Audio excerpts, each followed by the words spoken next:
వాళ్ళు ఏమిటో చర్య తీసుకుంటారు పైన జగన్మోహన్ రాజు చేయాలి. అది చెప్పడం వదిలేదు తక్కువ తీసుకొచ్చారు న్యాయం చేశారు సార్. ఇంత పెద్ద ఎత్తున సబ్సిడీ లోన్లు ఇచ్చి సంక్షేమ పథకాలు ఇచ్చి అభివృద్ధి చేస్తుంటే మీకెందుకు ఇన్ని సీట్లు ఇస్తారు? గుర్తించాలి.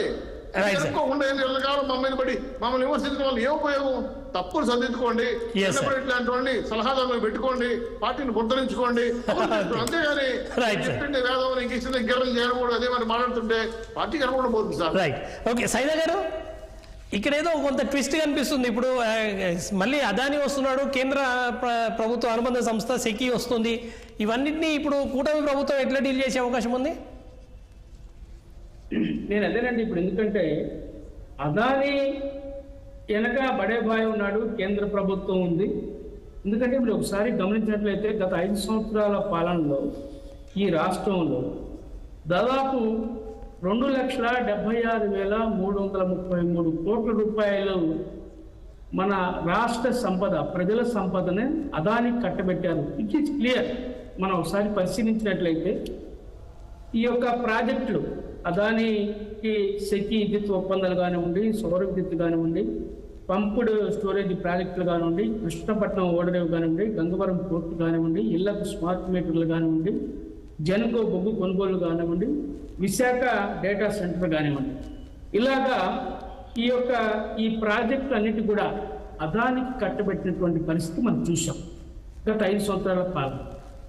ఇప్పుడు కూడా మరి తెలుగుదేశం ప్రభుత్వం ఎన్డీఏలో భాగస్వామ్యం ఉంది కాబట్టి మనం ఒకసారి గమనించినట్లయితే అనేక మంది శాసనసభలో ముఖ్యమంత్రి గారితో మాట్లాడారు.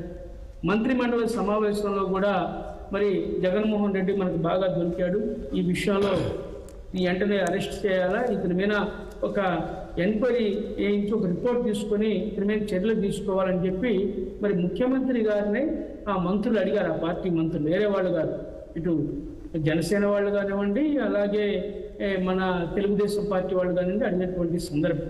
అయితే చంద్రబాబు గారు చాలా తెలివిగా చూద్దాం ఇంకా ఏమేమి పరిణామాలు సంభవిస్తాయో తర్వాత మాట్లాడదాం అని చెప్పి ఆ అంశాన్ని దాటేటువంటి పరిస్థితి కూడా ఉంది. దీన్ని బట్టి మనకేమవుతుందంటే అదాని మోడీకి ముఖ్యుడు, అదాని తర్వాత మోడీ ఇద్దరు కాదు ఒక్కరే.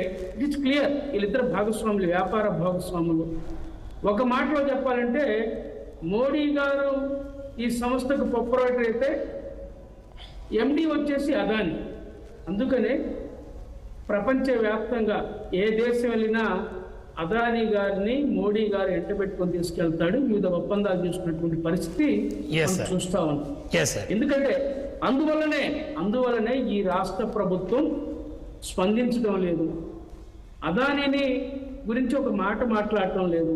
మనం చూస్తూ ఉన్నాం, దుడిక్యమంటే జగన్మోహన్ రెడ్డి పోతారు కానీ మోడీ మీదకి ఎందుకు పారిండు? ఎందుకు? అసలు దీనికి సంబంధించి సెకీ సంస్థ మరి కేంద్ర ప్రభుత్వ పరిధిలోది కదా, దీని గురించి మాట్లాడాలి కదా. మోడీ గారు చెప్పకపోతే అంత ధైర్యం చేసి ఈ ఒప్పందాలు జరుగుతాయా? ఇప్పటికే 5 సంవత్సరాల పాలనలో ఈ రాష్ట్రంలో 2,76,333 కోట్లు విలువగలటువంటి ఇందాక నేను చెప్పినటువంటి ఈ యొక్క 8 ప్రాజెక్టులు దోచిపెట్టారు కదా అదానికి. కృష్ణపట్నం పోర్టు, అలాగే గంగవరం పోర్టు ఎంత? దానికి 640 కోట్లు పప్పు బిళ్ళలకు అమ్ముతారా? Right sir. చెప్పినట్టుగా బ్లాంక్ చెక్ రాసిస్తాడా? దుర్మార్గం. ఎవడొస్తుంది ఇది? ప్రజలు మరి పన్నుల రూపంలో కష్టించి పనిచేసి పన్నుల రూపంలో కట్టినటువంటి సొమ్ముని దొంగలకి కట్టబెడతారా? కార్పొరేట్ శక్తులకి. మీరు అధికారం పొందాల్సినటువంటి ఆవశ్యకత ఉందా అటు కేంద్రంలో కానీ రాష్ట్రంలో కానీ? ఇంతకంటే దుర్మార్గం ఏముందండి? ప్రజలు ఓట్లు వేస్తే ప్రజలు నడ్డి విరుస్తూ ఉంటే మీరు ధరలో తగ్గాల్సింది పోయి పెంచుతూ ఉంటే రోజు రోజుకి ఈ స్వార్థం కోసం ఏమన్నారు మిమ్మల్ని? ప్రజాస్వామ్యం అడుగుతా ఉన్నాం, మీరు నియంత్రణ అడుగుతా ఉన్నాం. ఇది ఇంకా చాలా దుర్మార్గం. కేంద్రంలో మోడీ అధికారంలో కొనసాగేటువంటి పరిస్థితి మాత్రం లేదు. మనం చూస్తున్నాం గత 4 రోజులుగా పార్లమెంట్ అట్టుడికిపోతా ఉంది. దాని మీద జాయింట్ పార్లమెంట్ కమిటీకి దీన్ని నివేదించమని చెప్తా ఉన్నాం. వ్యవహరిస్తా ఉన్నారు. చిన్నప్పటి గారు ఏంటి పోతే అదాని కూడా వస్తారులే, ఇబ్బంది లేదని చెప్పి చాలా కాన్ఫిడెంట్ గా ఉన్నారా? ఏం సంగతి మీరేమన్నా? సార్ 2 విషయాలకి సమాధానం చెప్తాను సార్. సార్ ఇప్పుడు